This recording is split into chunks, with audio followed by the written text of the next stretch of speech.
Ndadaye yarambwira ati Sylvestre, uru rugamba rwa demokarasi tugiyemwo ruzotuma abataranyurwa na demokarasi barondera kutugirira nabi no kutwica bakatwica, atariko uzogira Imana akarusimba ntazodebukirwe azobandanye urugamba. Ayo majambo sayo nguye mu mutwe yarayambwiye, twarabiganiriye. Ari jewe canke mwebwe mushobora kwibaza muti none narabishoboye canke none warabishoboye. Nkundire gusa muri kino gihe ndabashingira intahe kwiragi nyene icubahiro Melchior Ndadaye yasigiye Uburundi n'Abarundi. Tubanze turabire hamwe urugendo rwa politike rwa Melchior Ndadaye ari mu buhungiro, kandi ngaha ndazi yuko hari abizi kunsumvya. Nabonye inzira guhemuka Ngendakumana Leonce, nabonye inzira guhemuka Mbonayo Aloise. Abo barabizi kuko iyi ntambwe barayitanguranye, ni naba nibuka neza. Hari rero hakiri kare mu myaka ya mbere Melchior Ndadaye yarahuye n'Abarundi bakurikirana ibibazo vya politike, na cane cane abo muri MEPROBA, Mouvement des étudiants progressistes Barundi. Melchior Ndadaye yarasoma cane inyandiko z'uwo muhari nka La Voix du Progrès, yarasoma kandi n'ibitabu vyashimikira ku karangamutima, ndabivuge mu gifaransa, ka marxisme leninisme hamwe n'ivyaraba la lutte des classes.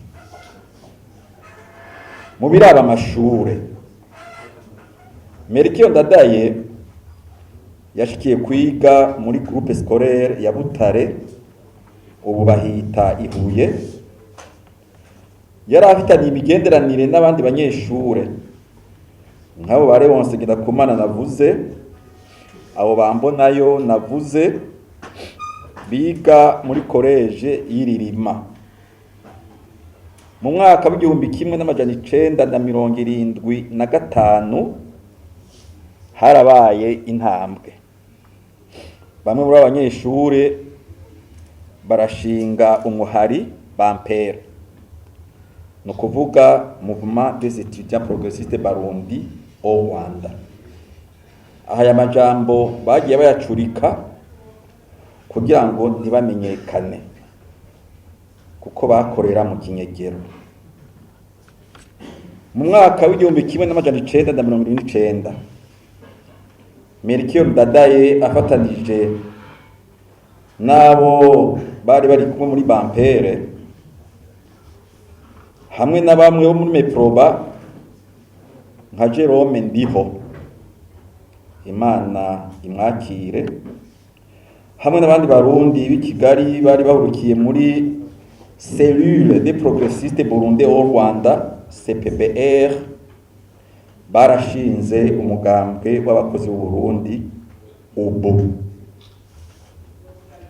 Muri uwo mugambwe harabaye inyuma ukutumvikana kukugene twabona kuko najewe nari ndimwo ibibazo by'u Burundi. Kuri Melchior Ndadaye umugambwe ubu warashobora gushika ku ntsinzi bitarenze guca mu ngwano. Niho rero yashikiriza intumbero nshasha mu rwandiko yise, hano mamikuru ntanyorohereje kugira ngo nshobore gushikira impapuro zanje.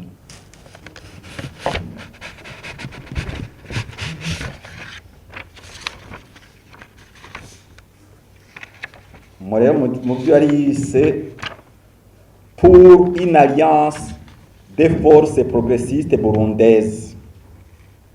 Ni ukuvuga ko yari yatanze icyumviro ati abo bose bafise ibyumviro mparanira amajambere progressiste, baba twebwe twari muri ubu n'abandi bari ngaha mu Burundi, na cane cane mu nkengera canke indani y'umugambwe Iprona, ko boraba uko boja hamwe. Ivyumviro vya Melchior Ndadaye narabishigikiye, mugabo hari abandi muri ubu batabibona neza. Nico gituma twaje dufata ingingo yo gutaha mu Burundi, kwifatanya n'abandi twari tumaze kurungika mu gihugu. Jewe ndakunda kuvuga amazina y'abantu. Iyo umuntu akoze iciza ntutinye kukivuga. Muri abo rero twari twasize bwa mbere harimwo uyo rero Nsigidakumana, twamwita Bozo.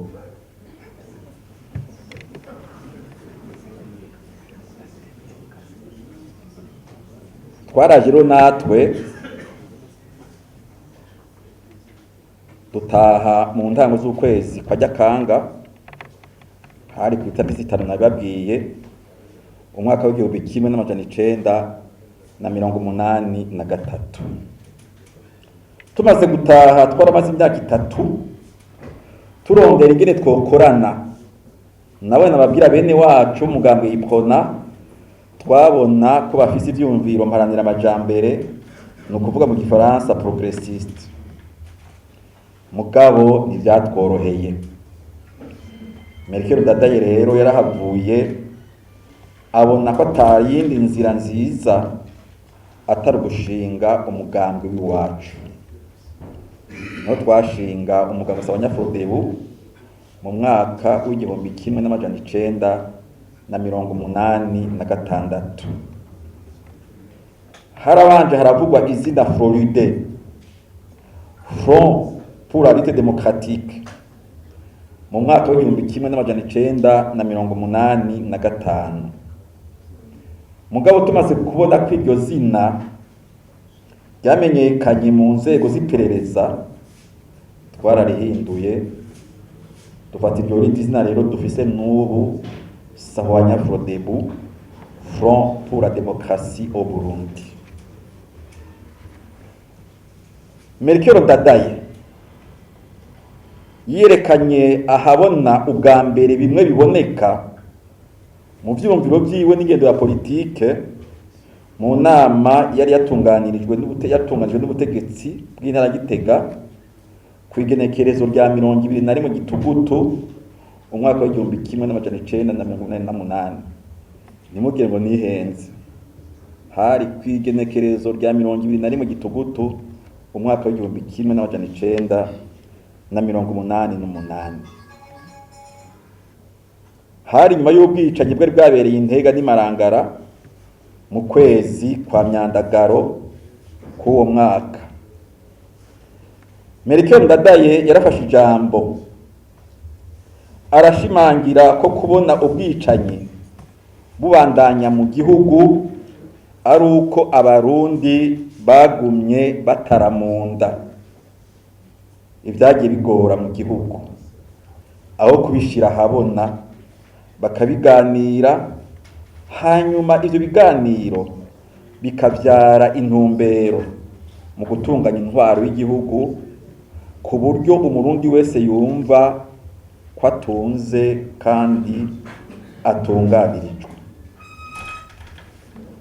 Ico gihe Melchior Ndadaye yaratomoye ko kubaha no gukomeza ubumwe bw'abarundi inyuma y'amakuba yari yabaye muri kino gihugu cacu mu mwaka w'igihumbi kimwe n'amajana 965, umwaka w'igihumbi kimwe n'amajana 969, erega harabaye nane natatwaye abantu mu mwaka w'igihumbi kimwe n'amajana 971, na cane cane mu mwaka w'igihumbi kimwe n'amajana 972.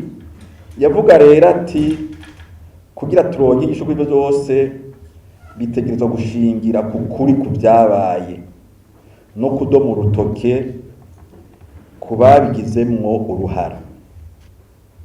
Ariko Melchior Ndadaye ntiyarashigikiye ko Burundi bwoja mu vy'imanza, kuko yabona yuko atawo bivamwo.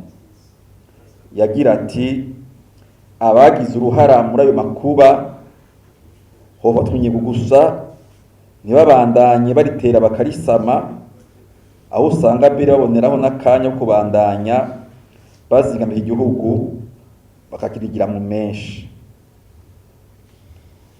Jewe yarambwiye ati Silvestre, uwoja gucira imanza abantu bagize uruhara mu marorerwa muri kino gihugu vyomara imyaka n'iyindi, kandi ngira nta munsi wohera hatabaye abantu banyonzwe. Melchior Ndadaye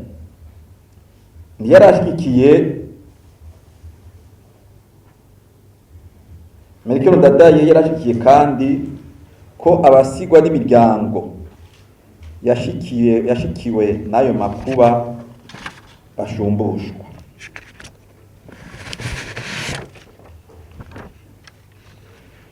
Ariko rero kuri Melchior Ndadaye ivyo ntivyashoboka hatabanje kuba impinduka mu biraba itunganywa ry'intwaro y'igihugu ku buryo buhumuriza abarundi bose.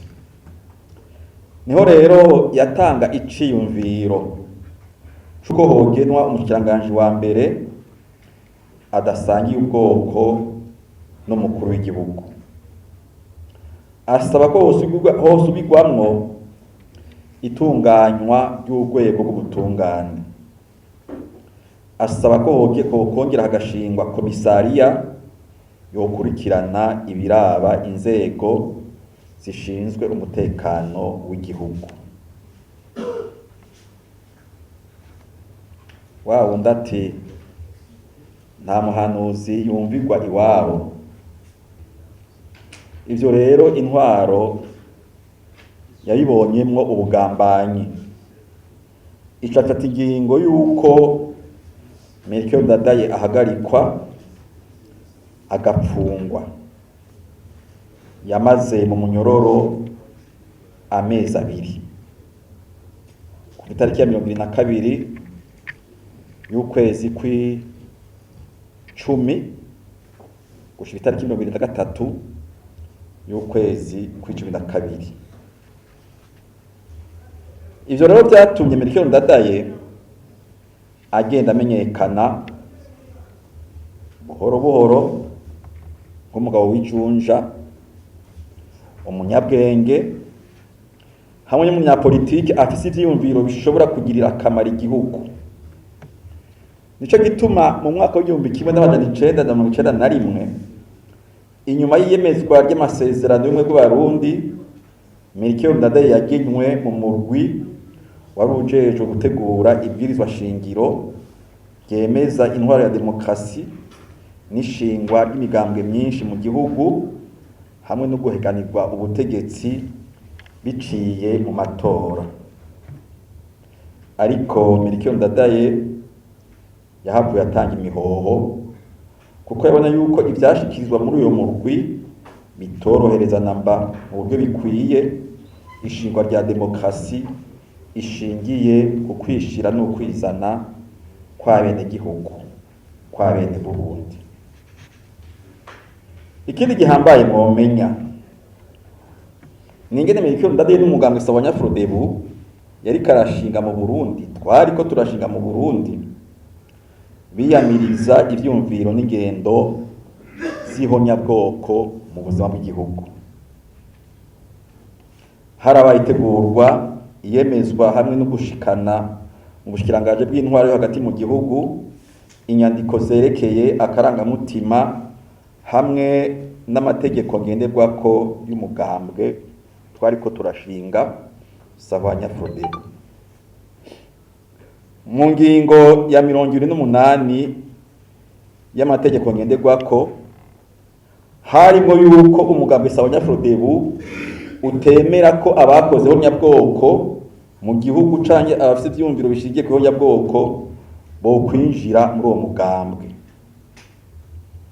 Mu gifaransa kuko byari byanditse mu gifaransa nagira mu byumve neza byari byanditse gutya mbaye nka wawo ndatire kansubiremo. Le parti Sawanya-Frodebu n'accepte pas d'assurant ceux qui ont trempé dans les massacres, pogroms ou génocides physiques ou culturels dont a souffert le peuple burundais. Fin de citation. Bakongera ko bati ou qui n'accepte pas de se désolidariser chaque fois avec les individus, les groupes ou associations ayant pratiquant ou cherchant à pratiquer des exclusions, des massacres, des pogroms ou des génocides physiques ou culturels à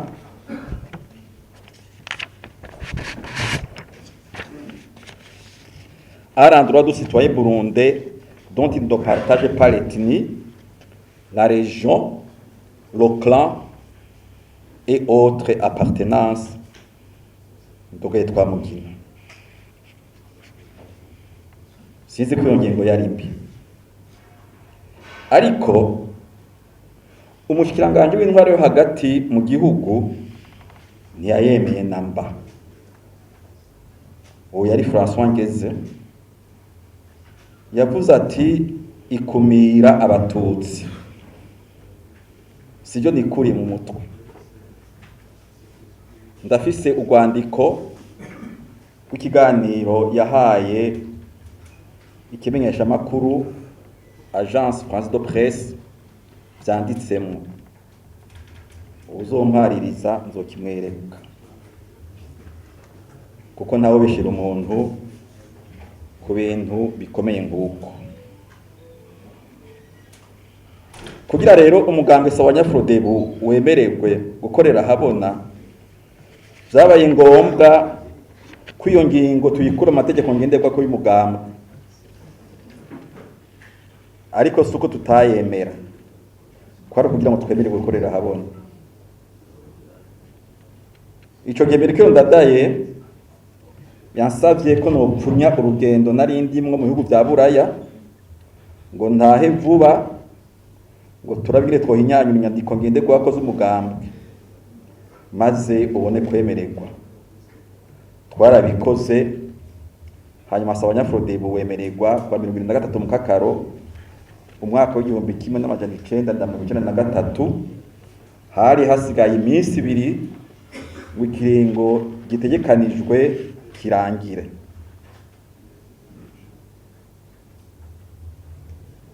Mu rugendo rwa demokrasi Melchior Ndadaye yamagenda avugana mbere agafatanya n'abandi banyapolitike.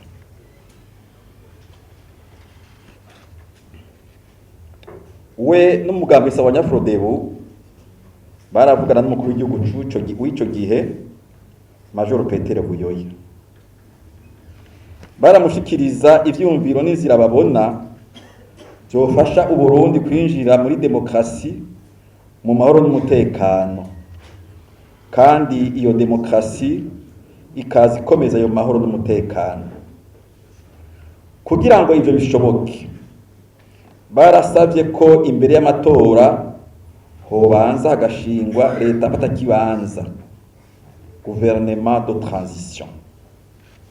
Iyo leta bashaka ko yomara niburi imyaka 3 kugira ngo ibanze kudadanura ibibazo bimwe bimwe nk'ikibazo c'ubumwe bw'abarundi, ikibazo c'impunzi, ikibazo c'inzego z'ubutungane n'umutekano, ikibazo c'inzego zoranga koko intwaro ya demokrasi. Muri twebwe hari imbere n'abavuga bati imyaka 3 yoba mike, harakenewe n'imyaka yoshika kuri 10. Sinzi ko Jean Marie Ngendahaye ari ngaha yobishingira intahe. Ikindi Melchior Ndadaye yari yabwiye Major Petero Buyoya nuko aramutse yitoje ku gatwe kiwe, ni ukuvuga indepanda mu kibanza c'umukuru w'igihugu, ko we Melchior Ndadaye n'umugabo Sawanya-Frodebu bari gushobora kuraba ko batokwitoza mu kibanza c'umukuru w'igihugu. Mugabo gusa twamusaba ko hotunganywa amatora atomoye, mu gifaransa libre et transparente, y'abashinga amateka, kugira ngo abe ariho hazovamwo abashinga amateka benshi, kandi twari twizeye ko tuzobaronka, nabo bakazoheza bakazogena umushikiranganji wa mbere yokorana n'uyo yobaye w'umukuru w'igihugu.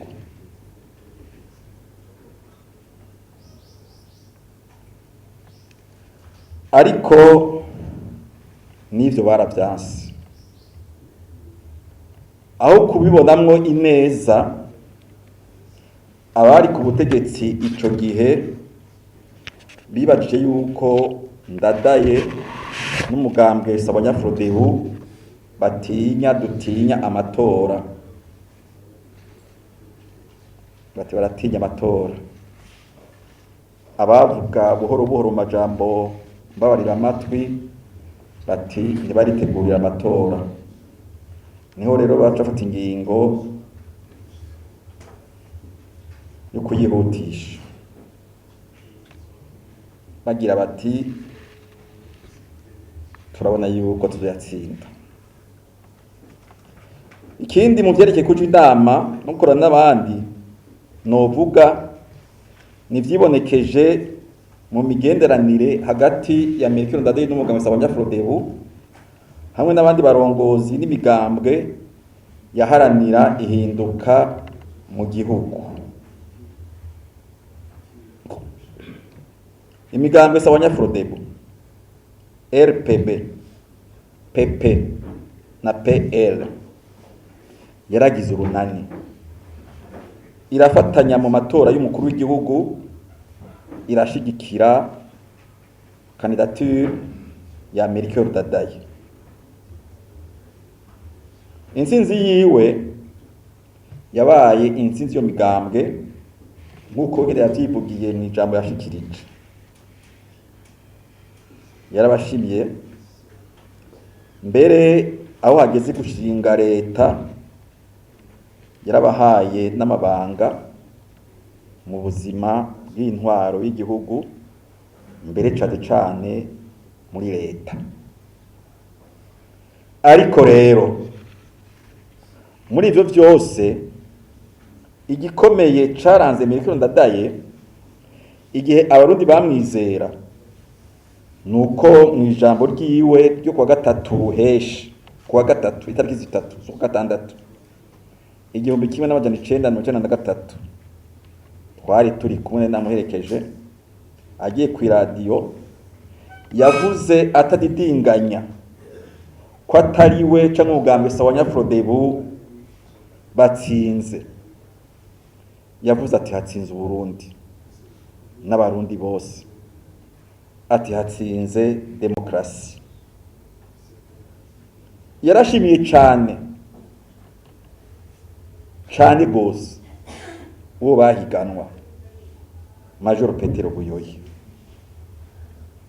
aramushimira ko yuguruye intwaro ya demokrasi mu Burundi, kandi akemera aho bene Burundi bashize, inyuma yaho yumviye ko yarushijwe na Melchior Ndadaye.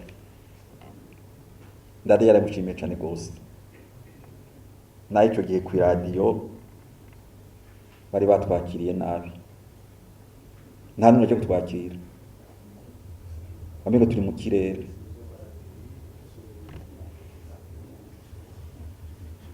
Melchior Ndadaye rero yatowe na bene Burundi kwigenekezo rya mbere ruheshi, no kuvuga ukwezi kwa gatandatu umwaka w'igihumbi kimwe n'amajana icenda na mirongo icenda na gatatu, ku majwi agera kuri 68 n'ibice 75 kw'ijana.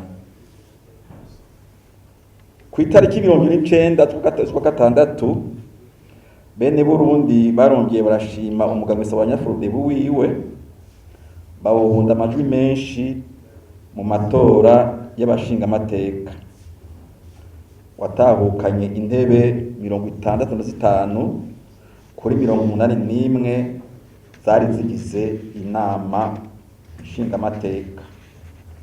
Ndabona ngaha abatowe muri ico gihe bari ngaha imbere, ndabona Gaspari, ndabona Petero Warusasiyeko, Murantunga, aya marorona hafi ntabona kure, ahari simbona.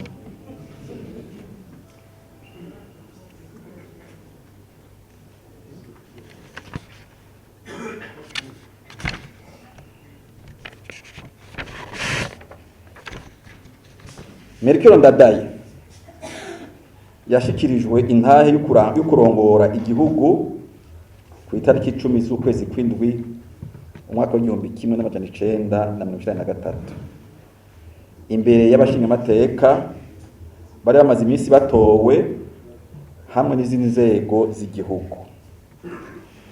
Vyabaye ibirori vy'akaroruhore, vyari vyitabwe n'abakuru b'ibihugu by'u Rwanda, Zaire ariyo Congo Democratique y'ubu hamwe na Tanzania. Hariho n'abandi bashitsi bavuye mu mihingo myinshi y'isi. Muri ivyo birori niho umukuru w'igihugu Melchior Ndadaye yagena ikibiriraho umushikiranganje wa mbere umupfasoni Sylvia Kinigi n'abagize urwego nshingwa bikorwa rwa leta uko tuvyita ubu yararongoye. Akimara kuronka intsinzi, Melchior Ndadaye yari yatevye kumenyesha ko umushikiranganje wa mbere batazoba basangiye ubwoko. Inyuma umukuru w'igihugu yaratomoye kuwo mushikiranganje wa mbere azova muri mugambwe atari Frodebo. Muri ya migambwe yari yashigikiye Melchior Ndadaye, abarongozi bayo bamwe yaratabuye kwibaza bati mbe ninde azotorwa muri twebwe. Ariko Ndadaye yashimye gutora uwo mushikiranganje wa mbere mu mugambwe Iprona bari bahiganywe kandi wari umaze imyaka urongoye igihugu. Ikindi cerekanye impinduka nuko Melchior Ndadaye yashize imbere umukenyezi. Bibaye ubwa mbere mu buzima bwa politike y'u Burundi. Bwabaye ubwa mbere haba umushikiranganje wa mbere muri kino gihugu avuye mu bakenyezi. Ivyo vyose byajana nuko Melchior Ndadaye yashira imbere ico umushikiranganje wa mbere yashobora kumarira igihugu aravye amashure yize. Sylvia Kinigi yize ivyerekeye ubutunzi, kandi hari naho yanonoseye ivyo vyigwa mwishure na Ndadaye nyene yabinonoseyemwo, mugabo bicishije muri vya bindi vya cours par correspondance.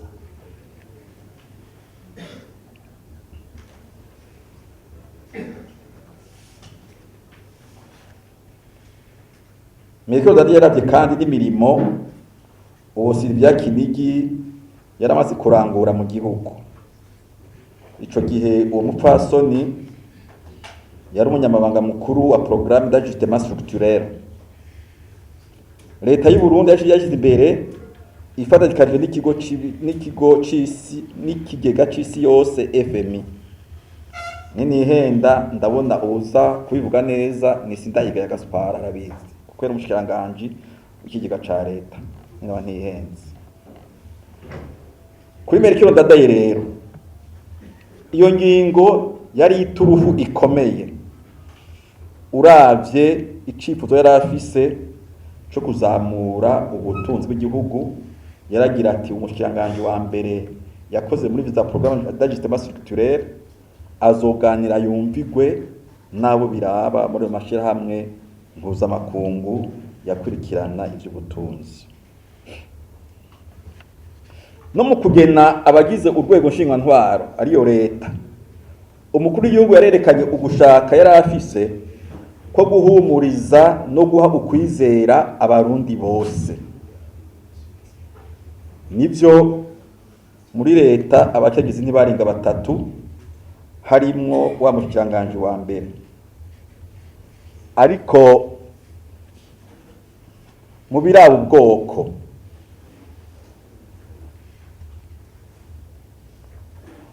urwego nshingwantwaro nshingwabikorwa ahubwo rwarimwo abahutu batarenga ibice 60%. Abatutsi n'abaganwa nabo bari 40%. Abo bashikiranganji bava mu bigambo bitandukanye. Egomesa abanyafrodebo yari ifitemo benshi, ariko Ipona yari ifitemo batatu, harimo rero n'umushikiranganji wa mbere. RPB na PP bari afite umushikiranganji umwe wese. PL yari muri leta, mugabo Melchior Ndadaye yahaye ikibazo gikomeye warayirongoye nyakwigendera niko bamye Kajeta. Muri yo leta harimo kandi n'abavuye mu rwego rwa gisirikare babiri. Aha rero ndabona bagiye mu biganiro vy'Arusha na je narindimwe. Tutuze tubesha abarundi ngo muri vya biharuro vya 30% ngo nite twabizanye. Ndadaye yatanguye kubibona ko bikenewe ataburinze kubimutamika ku nguvu, kuko abona ko bikenewe. Yabona kure, ntiyari mbonera kure, yabona kure.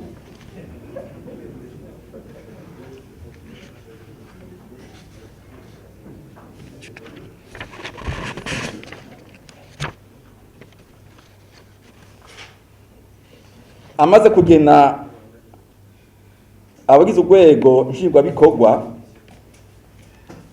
Melchior Ndadaye yabashinze guhagararira agateka ka muntu mu Burundi. Arihanikiriza abarundi atakurya umunwa ko atanumwe arekuriwe kwaka ubuzima uwundi, ku buzima bwa muntu ariko atihabwa.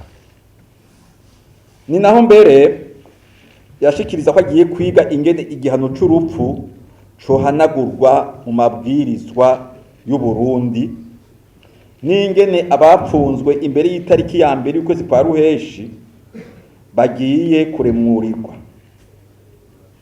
Melchior Ndadaye yarongeye kandi arashimangira ko agiye gutsimbaza demokarasi mu gihugu mu kwigisha abarundi ibiyiranga, haba mu byo izanira abene gihugu canke mbere ivyo isaba nayo nyene abene gihugu. Uwo mugambi Melchior Ndadaye yari yawutanguriye mw'ijenda. Hari icyo ntanditse kandi yari yatanguye kwitaho guteza imbere, sinzi ko novuga ubwoko canke umugwi w'abatwa. Yari afite umugambi agira ati duteze gukora kugira ngo baje ku rugero rumwe n'abandi barundi bose. Melchior Ndadaye yarashira imbere iterambere ridakumira, akongera akiyamiriza abakaboko n'abakoresha nabi uburyo n'amatungo y'igihugu. Yari yaragabishije abakozi ba leta ko atazokwihanganira namba abanyonora amatungo y'igihugu. Kuri Melchior Ndadaye gukoresha nabi no kunyonora amatungo y'igihugu binigira mu menshi abene gihugu. Urashobora no kuja kure ukavuga uti bibabuza kuronka ibintu byinshi, mbere no gutunganya ibintu bikomeye mu gihugu nk'umutekano. Mu biraba imigenderanire y'Uburundi n'amakungu, Melchior Ndadaye yashira imbere imigenderanire myiza n'ababanyi mu kubahana no mu gushigikirana. Yahanura kandi ko atakwirengagiza ibibazo bihari abantu bakicarana bakaganira bakabitorera umuti cyangwa bakabitorera inyishu.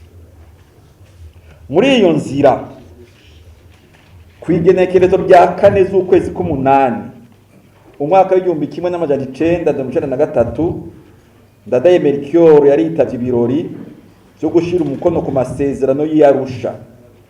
Abari bashamiranye mu ngwano u Rwanda rwari rumazemwe imyaka 3 bari bemeranije. Ni muri iyo nzira yo gushigikira ababanyi bacu b'u Rwanda n'Uburundi Uburundi bwari bwakiriye i Bujumbura umukuru wa Armée Patriotique Rwandaise APR, akongera akaba n'icegera c'umukuru wa FPR General Major Paul Kagame, yongera yakirira Ngozi umukuru w'igihugu cy'u Rwanda w'ico gihe General Major Juvenal Habyarimana.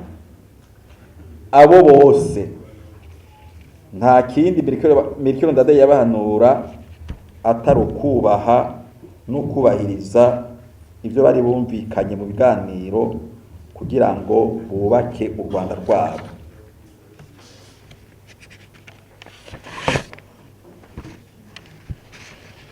Muri iyo z'imigenderanire Melchior Ndadaye yarongeye aritaba inama ya bose Assemblée Générale y'ishiramwe mpuzamakungu ONU igira 48.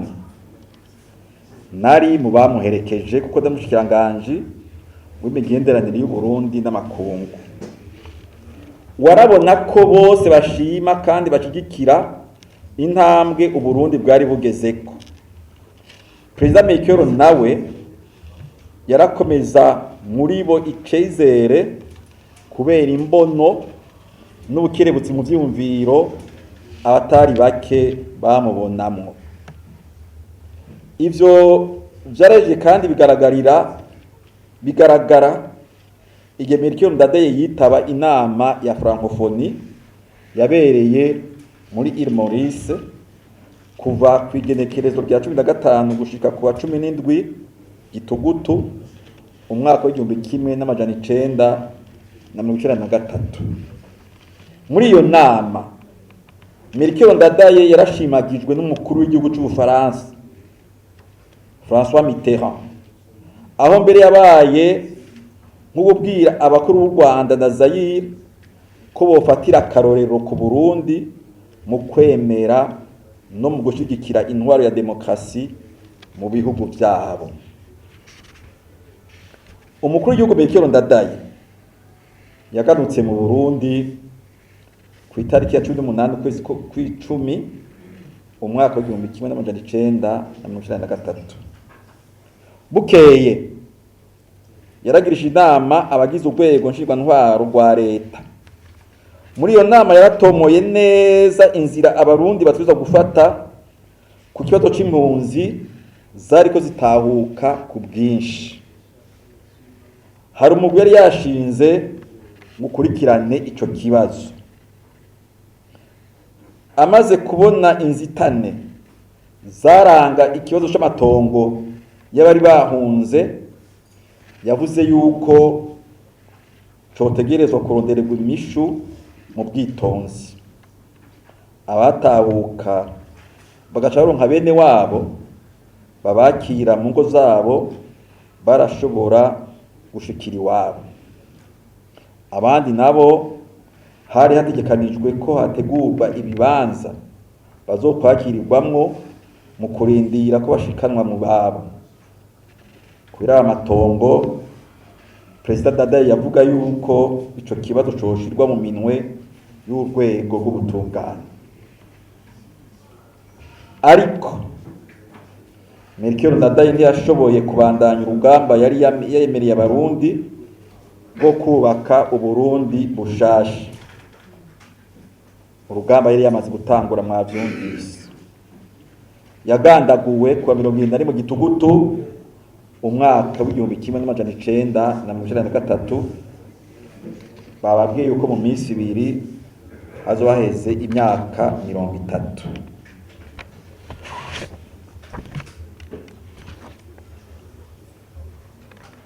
Ngivyo rero ibishobora gufasha uwuvyifuza wese gutahura iragi Melchior Ndadaye yasize.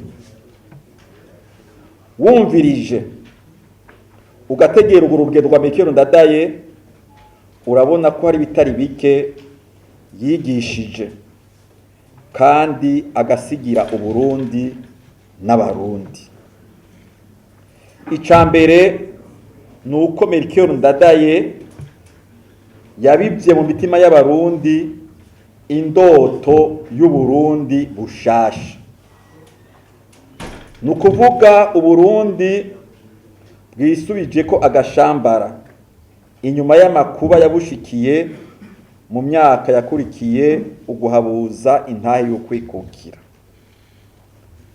Aha twovuga cane cane ikumirana n'ubwicanyi vyafatira ku moko n'amamuko ashigiye ku ntara canke ku miryango. Ica kabiri nuko Melchior Ndadaye yabaye umurundi wa mbere ashikiriye ubutegetsi biciye mu gushaka kwa bene Burundi babicishije mu matora. Ni kimwe mu bigize amatora, ni kimwe mu bigize demokrasi, ariko harimo n'ibindi vyinshi. Buhoro buhoro rero iyo ngendo izogenda inoga. Ubu abarundi yumvira ko boshobora gushikira ubutegetsi baciye mu zindi nzira bariko baraja kurusha, kandi nta benshi boronka babaje inyuma. Niryo ragi rya Ndadaye ryuguruye amaso y'abarundi.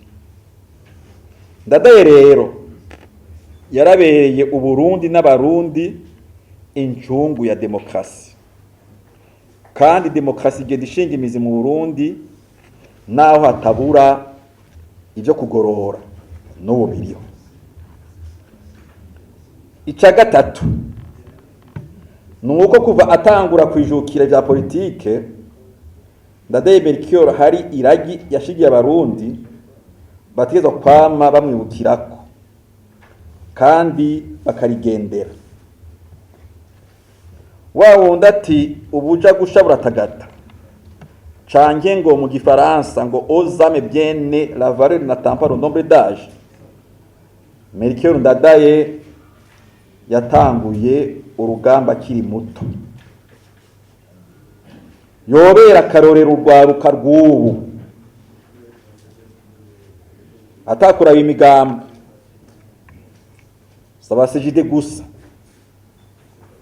yobera n'akarorero imbonerakure, yobera n'akarorero urundi rwaruka.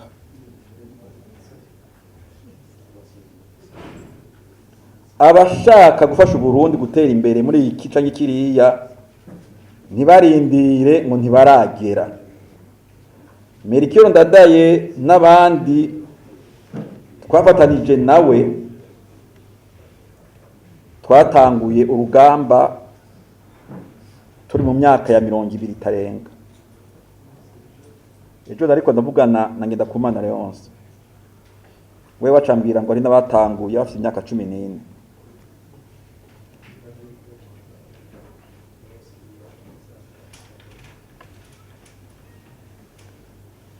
Gwaruka abari ngaha n'abatari ngaha, ndabona amaradiyo n'amateleviziyo muri ngaha muri benshi, muzo bibashikiritse. Gwaruka ntimutinye rero, Uburundi buzoba ico mwipfuza na cane cane ico mwemeye guharanira.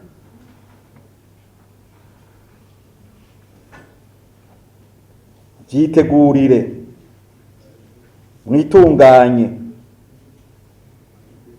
Abakiri bato mumenye ko mushobora byinshi.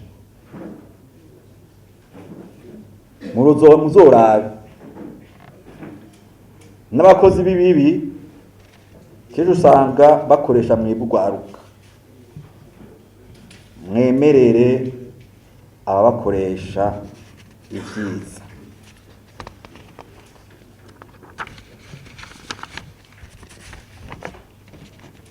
mu bikorwa Ndadaye yaranguye yagiye yishimikiza imihari canke imigambwe yaciyemo, ntiyishira imbere, yama afise ku mutima gukorana n'abandi kandi akagenda arondera kubaha agaciro. Mbega abarongoye imigambo uyu munsi,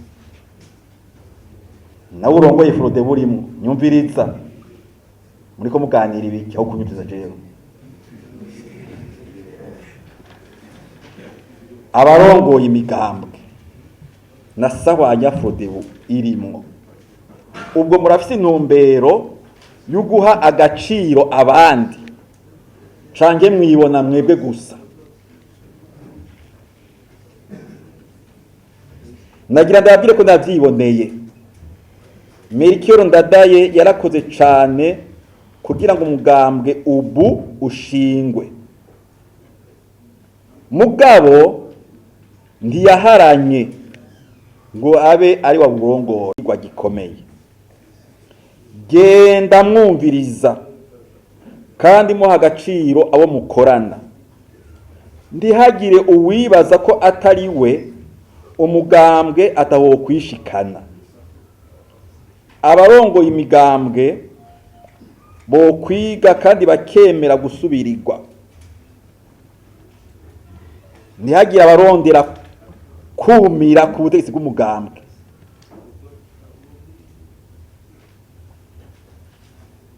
Abarongoye imigambwe muze mutegura abazubasubirira, ntimwiyumve ko atari mwebwe muri kwisonga atagishoboka.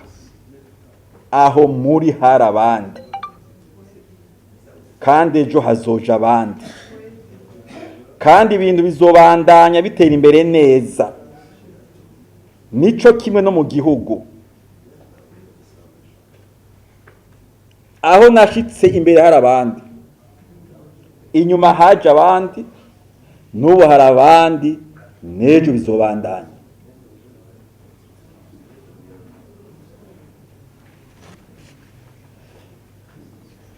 Ariko rero muri ivyo vyose mvuze, igikuru gisumba ibindi mu biraba iragirya Melchior Ndadaye no gukunda igihugu. Yaravyerekanye kandi aranabigendera. Kwemera kuja imbere y'abarundi muri kijya gihe uva mu bwoko bwakumiriwe mu nzego z'igihugu kwari ukwikorera umusaraba. Mbere hari n'abavuga ko kwari ukwiyahura. Ariko mumenye, Melchior Ndadaye yari wa mwungere mwiza avugwa muri Bibiliya mu ijambo ry'Iranga, wa mwungere mwiza yigura intama ziwe, wa mwungere mwiza adasinzira ngo bikunde abona ko ari intama ibuze canke zibuze mu ruhongore. Melchior Ndadaye yari yiyemeje kuba umusuku wa bene Burundi, adatinya ko bishobora kumutwara, kandi vyaramutwaye. Ariko murabona inyuma y'imyaka 30 tubaranya tumuvuga, no mu yindi myaka 30 azovugwa, no mu yindi 30 azovugwa, no mu binjana nibi azovugwa, kuko yasize izina ryiza muri kino gihugu. Dusimbize rero ngane umusozero. Nyenicubahiro Perezida Melchior Ndadaye yaragiriye akamaro kanini Uburundi bwacu. Uyu munsi ikibazo aho kiri naha, mbega ko yavuga ati muzokwica Ndadaye ntimuzokwica Bandadaye, Bandadaye baracariho. Mu bari mu buzima bwa politiki, haba mu migambwe canke mu ntwaro y'igihugu, abovuga ko bari mu makanda ya Melchior Ndadaye bangana iki? Umwe wese niyibaze kandi yiyishure. Ariko twashoboye uyu munsi guhurira hamwe uku turi, nkabona munyumviriza umengo muri mw'isengero, tukayaga kw'iragi rya Melchior Ndadaye inyuma y'imyaka 30 agandaguwe, nuko iryo zina ryubashwe mu Burundi bwacu. Nta utoshima ingingo yafashwe n'inama nshingamateka mu mwaka w'2006 yo kugira Melchior Ndadaye incungu ya demokrasi mu Burundi. Nta utoshima ko mu Burundi hari bibanza biboneka nk'ikibuga c'indege mpuzamakungu vyitirirwa Melchior Ndadaye. Nta utoshima ko hari bwiriza canke itegeko riraba umupfakazi asigwa na nyine cubahiro Melchior Ndadaye. Ikindi, nta utabona ko hari bitari bike vyahindutse mu ntwaro y'igihugu mu gutunganya inzego zijejwe kubahiriza amahoro n'umutekano atawukumiriwe kubera ubwoko bwiwe, mu kwemerera amashirahamwe avuga ko adaharanira ivyicaro vya politike nk'uko Melchior Ndadaye yabona ko bikenewe, naho ari ukubandanya tuvyubaka neza gusumvya uko biri no munsi. Mugabo rero nitwogarukira ngaho, burya umwami agirwa n'abagabo. Melchior Ndadaye yari afise abo bakorana kandi bamwe bagandaguranywe nawe. Abo nabo nyene turakwiye kwama tubibuka. Nyakubahwa urungoye Mugambwe Sabanya-Frodebu, mu Mugambwe Sabanya-Frodebu, kandi mubinkundire muzorondere amafoto muzonsabe zobafasha ya Karibwami Ponsiano, ya Jire Bimazubuta, ya Juvenal Ndayikeza, ya Richard Ndikumwami, ya Ezebi Nshimirimana, ya Katabashigwa umutambukanyi wa Dominiko. Abo bantu bagandaguriwe hamwe na Melchior Ndadaye, bazizwa ico Melchior Ndadaye yaharanira. Muze mubavuga, ntihazogira ubesha abantu ngo Ndadaye ko vyishoboza wenyene adakoranye n'abandi. Nico gituma nagira nsabe abishikada bishikana mu misa tuzoshikana hirya yejo, aya mazina azovugwe mu basabigwa.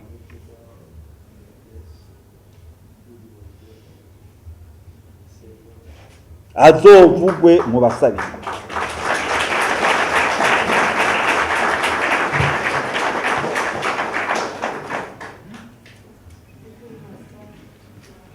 Mu biganiro bitangwa ntibabandanye bibagirwa. Mu manza ziraba igandagurwa rya nyiricubahiro Melchior Ndadaye bokwama bavugwa, kandi ababo bagahamagagwa bakaza guhagararira inyungu zabo ko ziriho.